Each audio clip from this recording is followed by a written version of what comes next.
Hello, I am Ariel Pasion, your host, and I believe your highest potential starts when you focus within. Together, we're going to dive deep into mastering mindsets, exploring health and wellness, and also sharing the occasional pep talk with passion. That's me, and so much more. So let's get started on this journey together, and welcome to today's episode.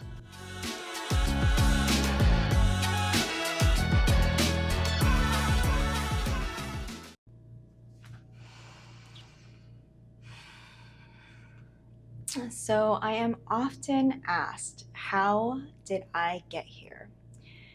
And why am I here? And why am I in the health and wellness industry? Well, that's definitely a long story, but that's why you're here. And today I'm going to go ahead and go over the entirety of how I truly turned my traumas, my trials into my triumphs. And it all really begins from my childhood. I was very fortunate to grow up with a mother who encouraged me to try all the new things. She later explained to me the reason for this is because she did not have that opportunity, so she wanted to pass that down to me, which I am so incredibly grateful for now. And so with that being said, she actually put me in so many different sports, so many different activities, very creative ones too. So I did swim, I did some soccer, I did a little bit of basketball, I did some gymnastics, which I definitely wanted to pursue at one point. And I even did piano, I did some cooking classes, art, you name it. And a lot of different activities stuck with me, and they still stuck with me to this day. But growing up, my mom did not have the capacity to drop me off here, drop me off there, take me here, take me there, especially with some time constraints. So I ultimately had to decide between ballet, dance, and swimming. Those were my top two that I felt the flow in when I was younger. And so I decided to swim. So I grew up swimming at a very young age. First intention was really so I wouldn't drown in our apartment pool, but it became my sport. It became my thing, ironically being named Ariel. And with that, I competed at a very young age from 4 to 6 up till high school. And I didn't really want to pursue it in college. But to backtrack a little bit, I fell in love with so many aquatic sports, aside from diving. I did swim, I did water polo. My mom eventually ended up putting me in a program that was for junior lifeguards, and this was to train as a beach lifeguard or any open water lifeguard, and that was incredibly, incredibly fun. But with that being said, being an athlete and being a participant in these sports allowed me to discover a different part of me and feel confident in a different part of me. So a little side note to the story, I went to school in Beverly Hills where I was a permit student because my mom worked at the in office in Beverly Hills as an accountant, and she was able to get me a permit to go to the school district of Beverly Hills, which I know a lot of people know as a very, very affluent and very famous part of Los Angeles.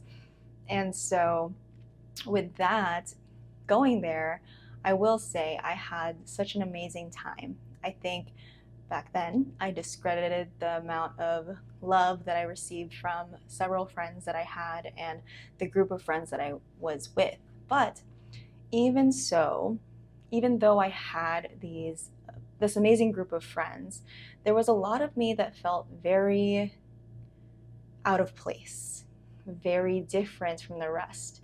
If you were a permit kid and you didn't live in the area, you were generally a little more low income.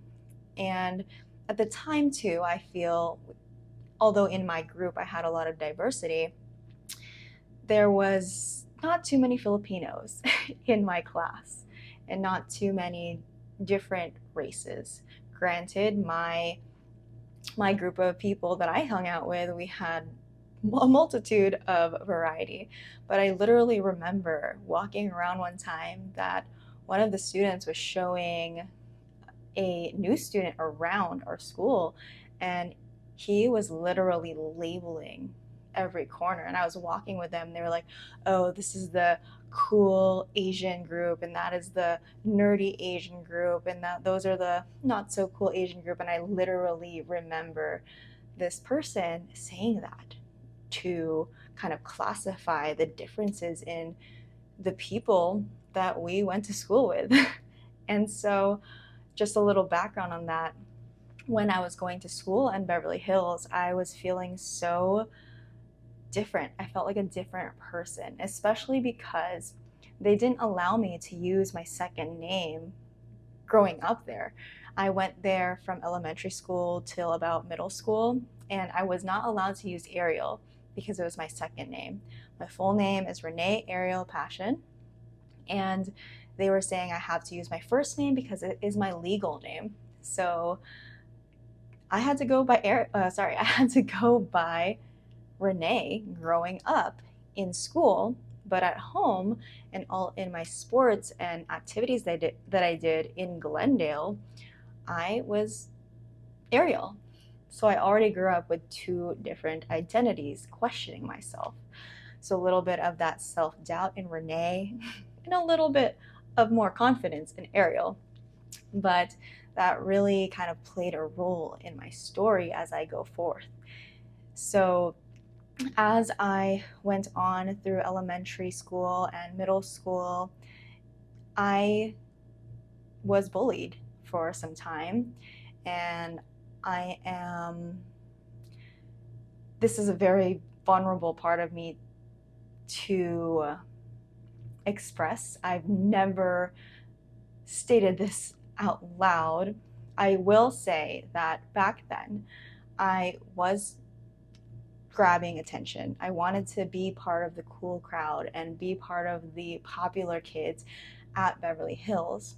So I remember that one of that age when you start to kind of have more crushes and, you know, feel more seen in that way, I realized, I guess, when I was younger that because it was pulling me towards the cooler crowd, I would kind of tease the males and therefore verify that attention, because of course, as growing up and males and females, when someone gives you that love and praise, you want more of it.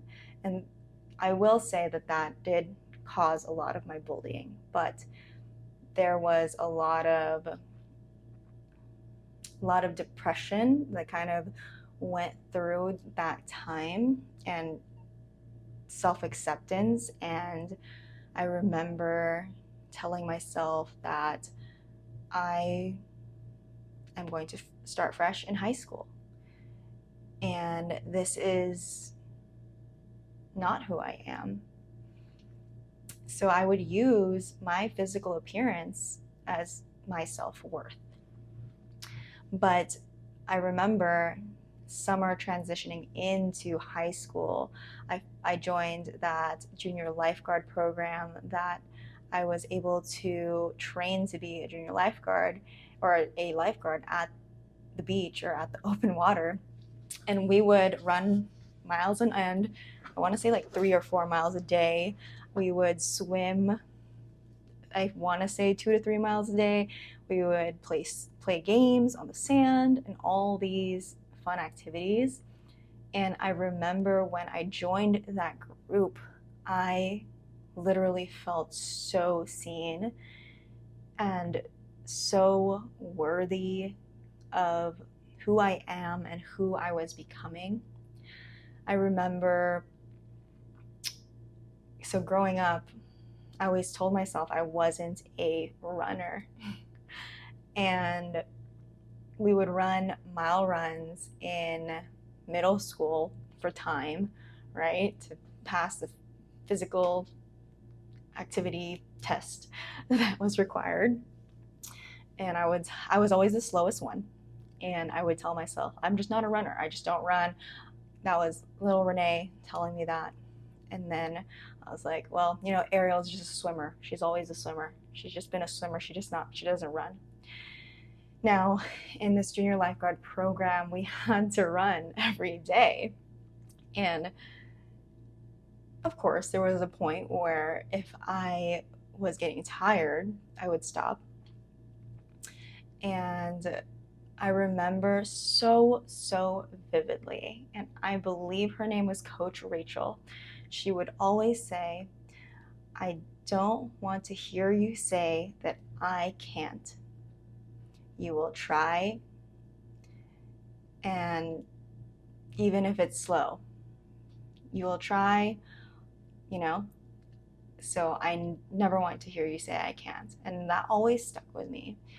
And after joining this junior lifeguard program, which truly was life-saving, is a pun that I always said, I wanted to give back to others the same feeling of having that self-doubt for a moment and turning it into self-confidence and turning it into, I know I'm so worthy. And I didn't realize I was going to get emotional at this part. But I'm just feeling that change and that shift of who I was to who I am now.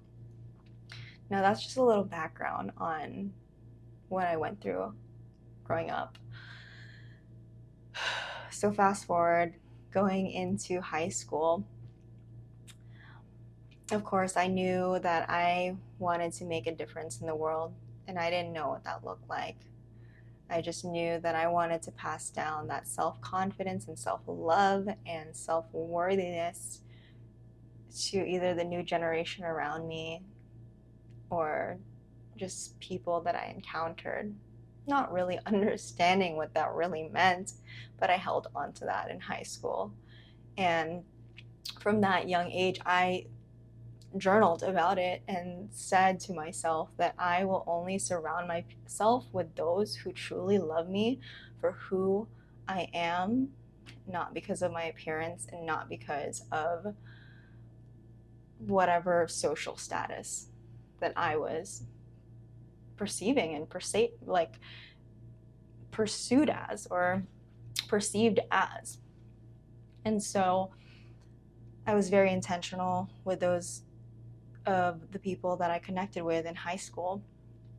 High school was wonderful, aside from another story that is for later. But anyway, went through high school, swimming, playing water polo, living life, enjoying those days, and went into college wanting to do something that still connected me as an athlete, because I knew I wasn't going to swim in college. It was just a whole other commitment level. Wasn't the path that I wanted to take. But I wanted to stay connected to my sports. I wanted to stay connected to physical activity, and I still wanted to give back to what sports has given to me. And so I studied kinesiology, the route of exercise science, wanting to be a physical therapist at first. And very soon discovered throughout my college years and right in the beginning, which I'm grateful for, that I don't want to become a physical therapist. I had joined so many different internships at the time that made me realize I didn't want to do that route. But I'm forgetting one note, that when I started college, I was in a high school relationship. I don't remember how long we were together now. I think it was probably 2 to 3 years. And then going into college, it was very different. We broke up. It was my first heartbreak. I was torn. I cried so much because little Miss Hopeless Romantic over here really had faith in that relationship at the time.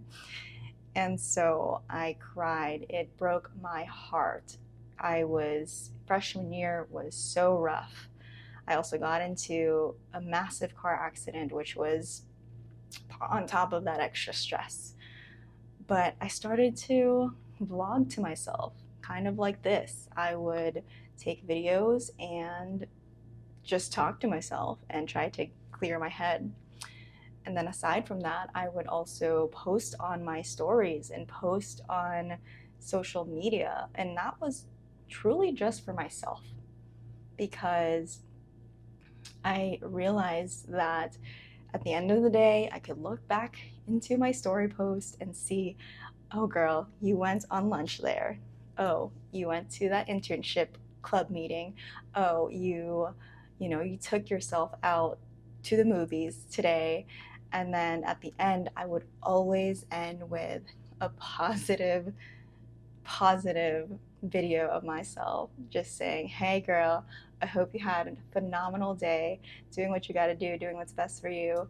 And it ended somewhere in the lines of keep on smiling and keep on slaying. Now, I didn't realize that posting that for myself was going to make such a big impact on the people who are watching because it got to the point where people or my friends in college in the hallways would say, Ariel, keep on smiling, keep on slaying. And I was like, where did you guys get that from? And they were all, Ariel, you say that all the time on your stories, but I love it. I love your positive energy. I love your positive vibes. Keep on recording those videos. And that's when a light bulb, bing, kind of hit my head. And I was thinking to myself, wow, I'm posting for myself, but it is helping so many people that I didn't realize was helping people. So, of course, I'm still healing from this breakup that not really many know about. Some people knew about, and still posting for myself as I go.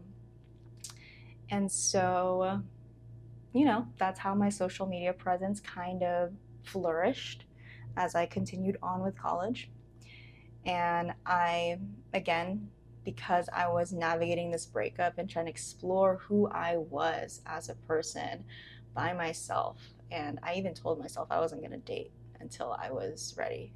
Granted, I was messing around, that's another story, but I wanted to really work on who I was as a person during this time.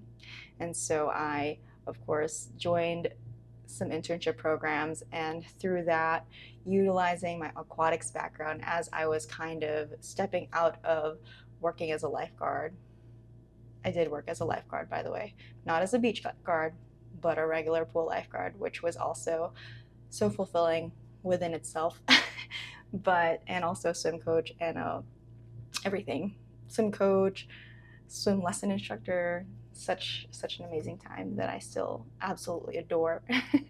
But so I said, you know what, I should take this knowledge and skill that I have and turn it into a CPR business.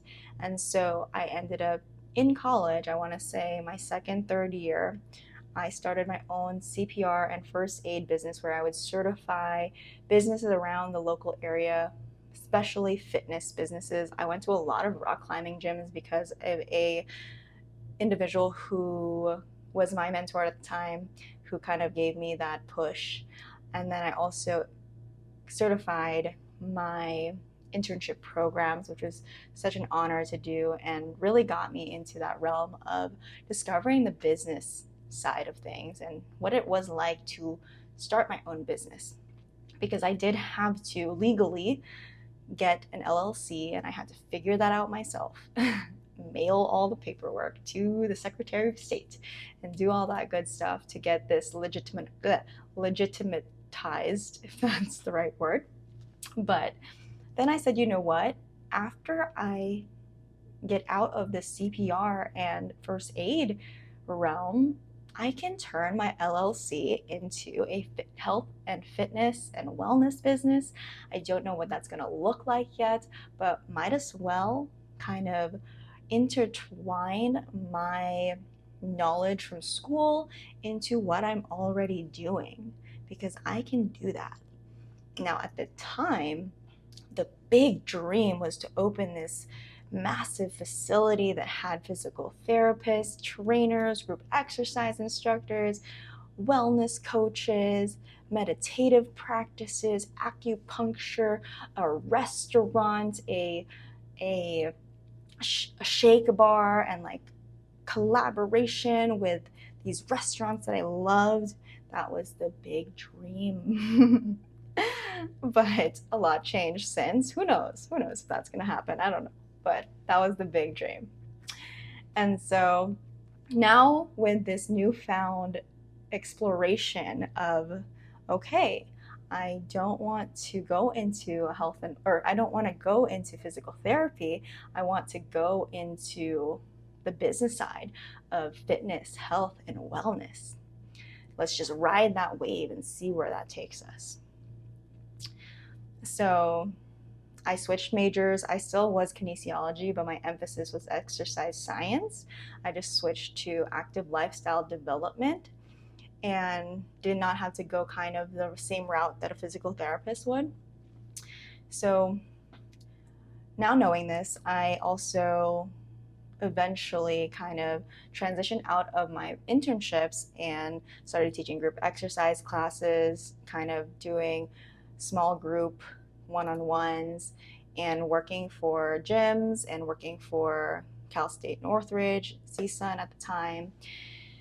And I don't remember where the epiphany really came through, but I believe there was also a light bulb moment at the end of 2017 where I told myself, you know what? What are we waiting for? Let's go all in. We should start doing this. Let's start pivoting. Let's start posting more on social media. Let's convert my website, arielpasion.com, into half CPR and first aid and half fitness and wellness. Even though I don't really know what offers I had yet, I believe I was supposed to do group exercise or something. But regardless, I ended up wanting to pivot. And this is a side note. I know there was a lot that happened in 2017 as well. But aside from already growing up with the bullies and the bullies telling me that I would never become anything and I would literally live in a box when I grew up, and never come to anything, and that my parents would never be proud of me and should never be proud of me as a daughter. That's what my bullies told me in middle school. I already had that newfound kind of, okay, I'm doing this, I'm going through life because I have some type of purpose and I have a reason to be here and I have someone to uplift. But in 2017, I was sexually assaulted by a massage therapist that I was going to. And he touched me inappropriately.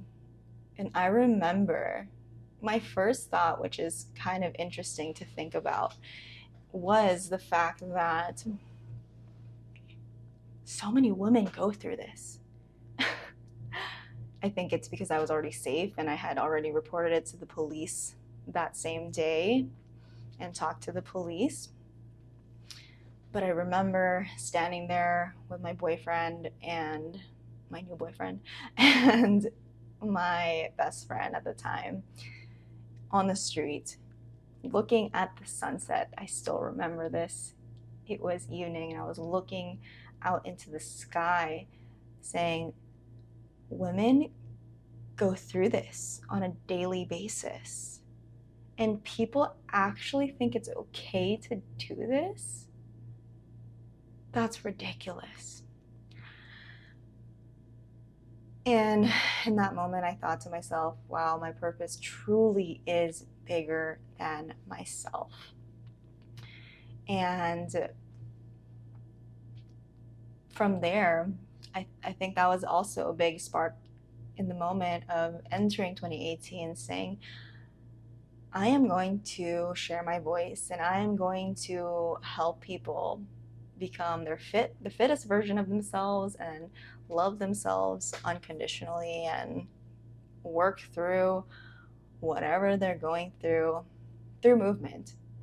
Again, I'm not freaking knowing what that was going to look like. I was like, I'm going to do it.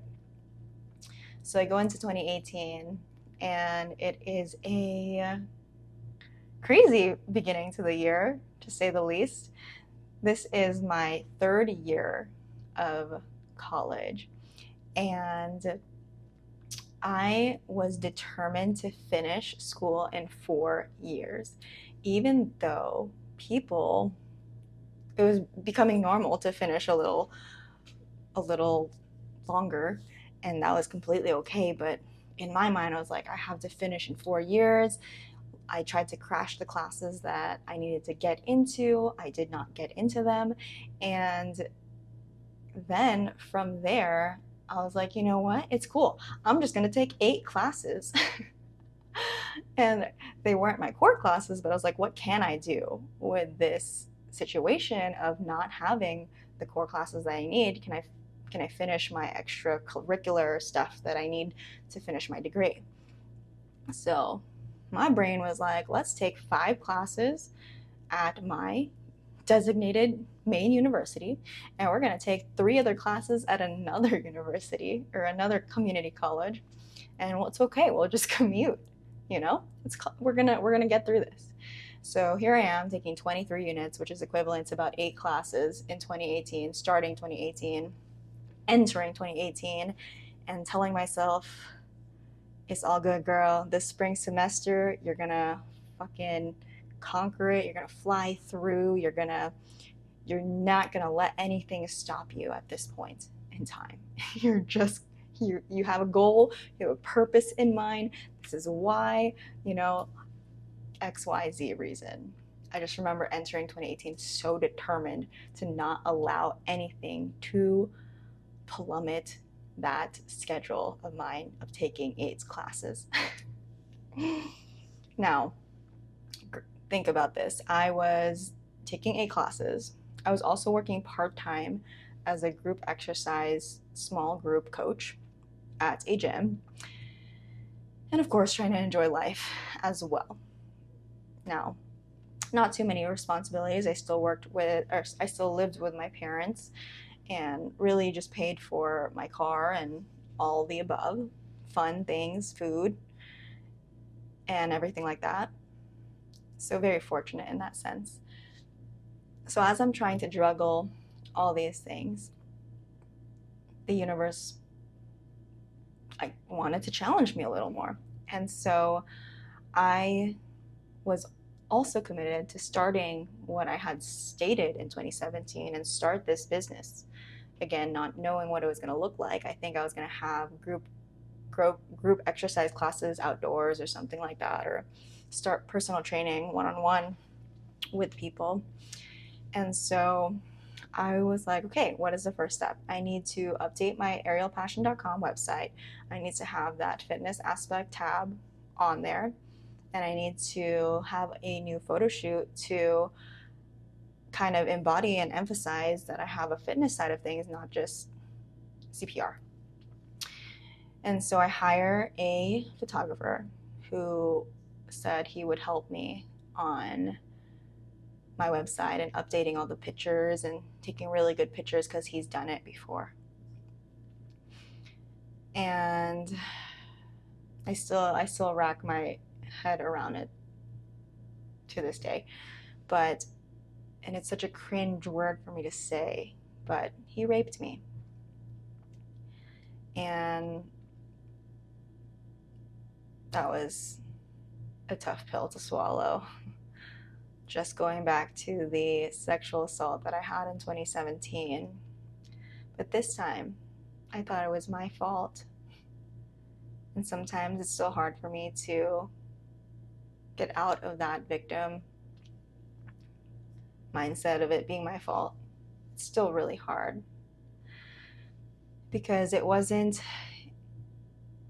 a rape that was abusive physically that you see in these movies and these TV shows where it's forceful. It's very manipulative, a lot of gaslighting. And again, I sit there and say, like, by the way, I have reported both cases. Both cases didn't go anywhere. The second one got a lawyer and is out. The first one admitted to his faults and is still practicing on patients out there. But I went to therapy. I told my boyfriend, who I'm still with. I told my best friend at the time. They helped me heal through it. And it's still really hard to think of it. It's still really hard to tell myself it's not my fault.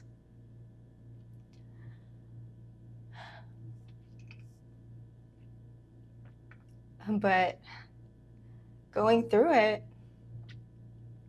allowed me to realize again, my purpose is way bigger than me.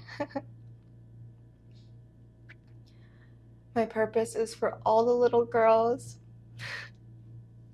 who feel like they're not enough.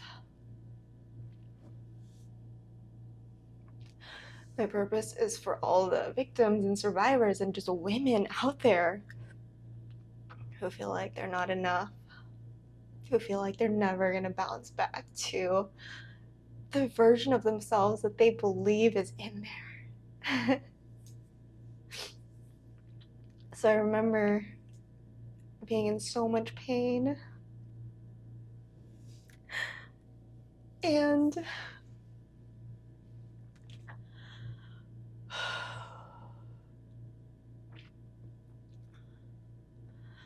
telling myself that I'm here for a reason and I will not allow anyone to define my success. And although I am in so much pain right now and I'm so fucking confused, giving him the power to dictate how the rest of my year goes and how my life goes, I will not allow it. So I went on and finished my 23 units because I told myself that by me completely stopping my year, by me completely giving up on my goals that I set for myself this year, if I back down, I am allowing him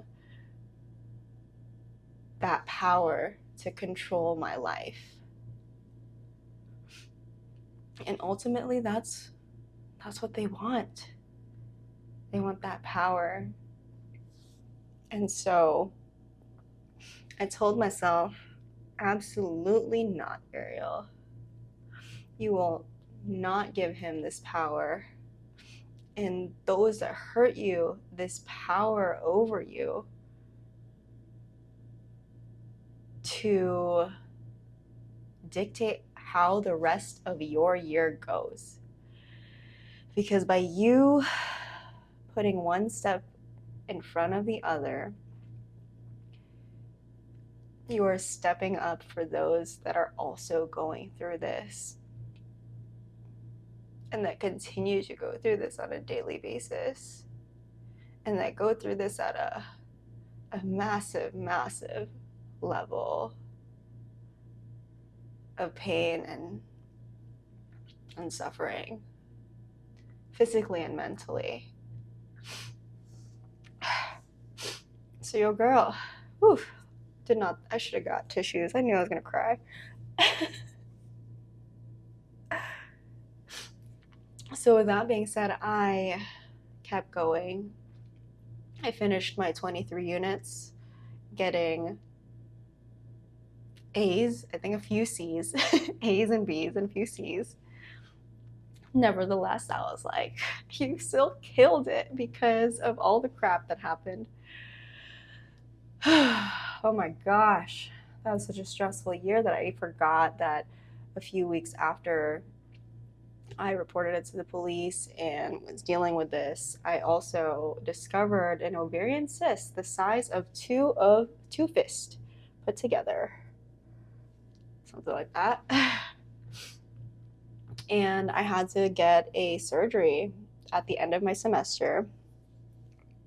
Luckily, the cyst was benign, and they were able to extract the entire thing out without having to take out my ovaries or anything, not mess with my reproductive system.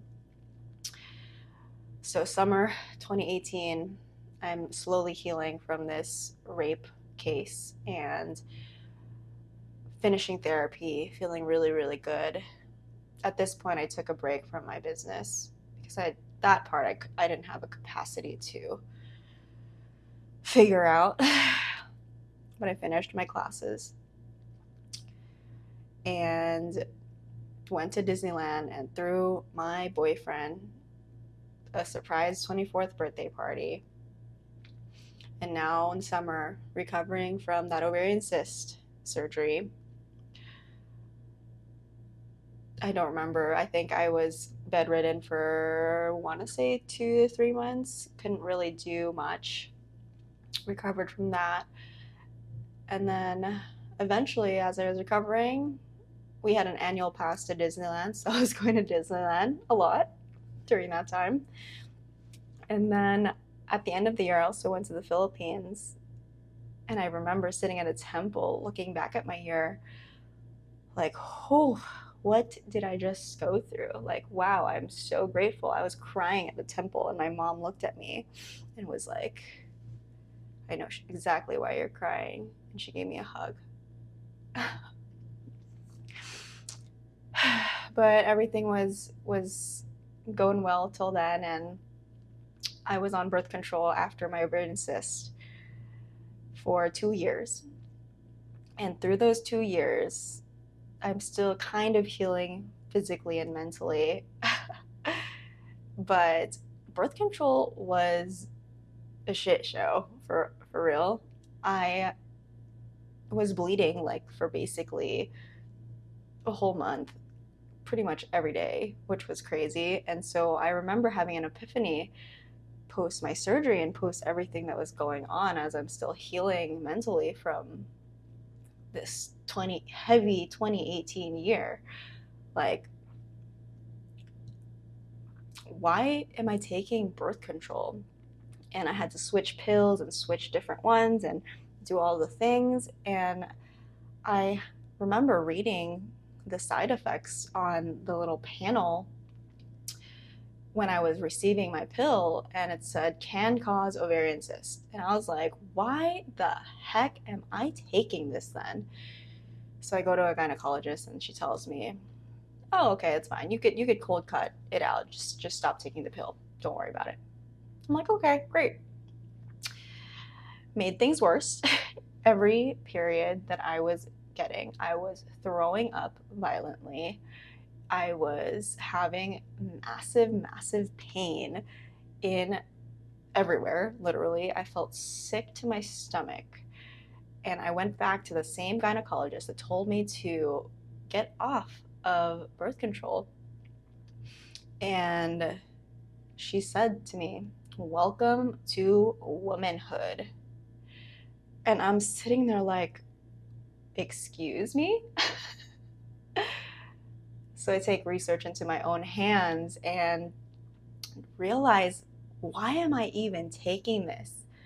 This is where I started to learn about the menstrual cycle phases and what women go through. And here I am already so passionate and sad about what women have to go through. And then I'm like, this is another layer. And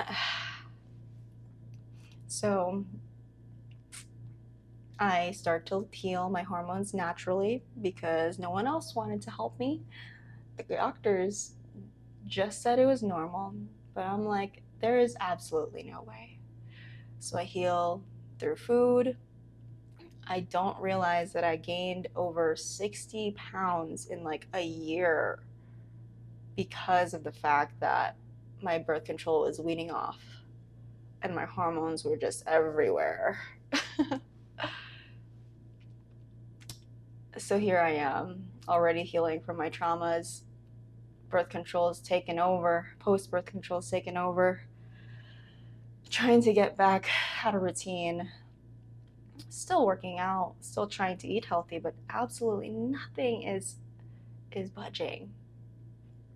But I think at one point I finally kind of hit the ground running. I'm starting to lose weight. This is already, I want to say, like past pandemic, past everything. I am kind of getting on this roll of finally believing in myself again and finally really getting back into the groove of my workouts and my food. And I slowly shed the pounds. There was a point where I was working a corporate position. I didn't really vibe with it, didn't match my values anymore, what I thought it would. This is when I thought I was going to open a facility at one point. At this point, I was taking a pause from my business because I didn't know what the hell was going on. I drove Uber for a little bit just to figure out my means. Meanwhile, again, my PTSD is kicking in from all these traumas and I'm just fighting it. But I put myself out there. I become a personal trainer. I start again finding that supportive crowd that was meant for me. And I luckily find another personal training role after this personal training role where the facility was named Stark, and they had chiropractors, they had full circle chiropractors, they had the personal trainers, and they had naturopathic doctors, which is kind of wild to actually put it together now because that's what I wanted for the longest time. So I worked for them for about a year, and they helped guide me tremendously. I was already on my healing journey. I was already losing the weight, but with the resources they provided me and the support of the community and the people that I was able to surround myself with, it just escalated my purpose and my why. And I had no fret. I was just going. I was like, I'm going to utilize all the resources. I'm tired of being this version of me that tells myself I can't do this. I'm tired of allowing the past voices in my head tell me that I'm never going to succeed. I'm tired of allowing my past traumas revisit me and allow that to control my life. I was just at a turning point where I was like, I am all in because this can't be who I am going to be for the rest of my life. So there I am, working at Stark, impacting people's lives like I've always dreamt of, and not really understanding that this is where I was headed, really. But I lose the over 30 pounds in my first 6 months, and then another 20, 30 pounds in the next 6 months. And it has been a wild, wild ride.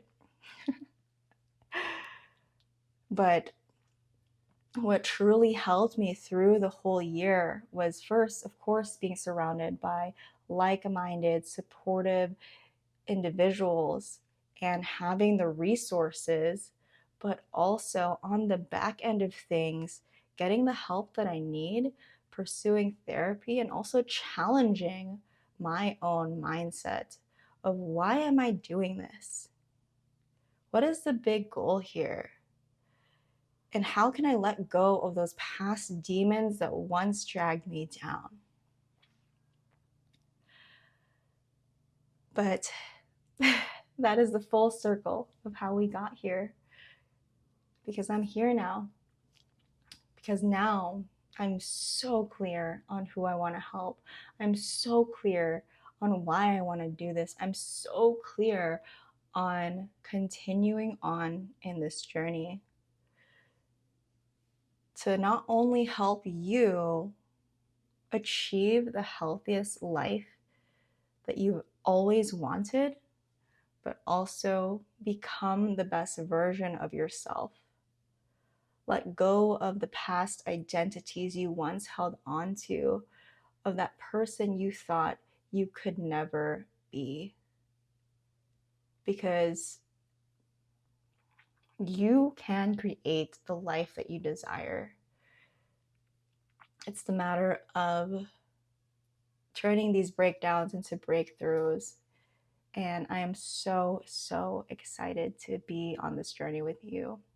So thank you so much for listening to my story and why I'm here to ultimately serve, guide, and bring you value. Sending all my love and support.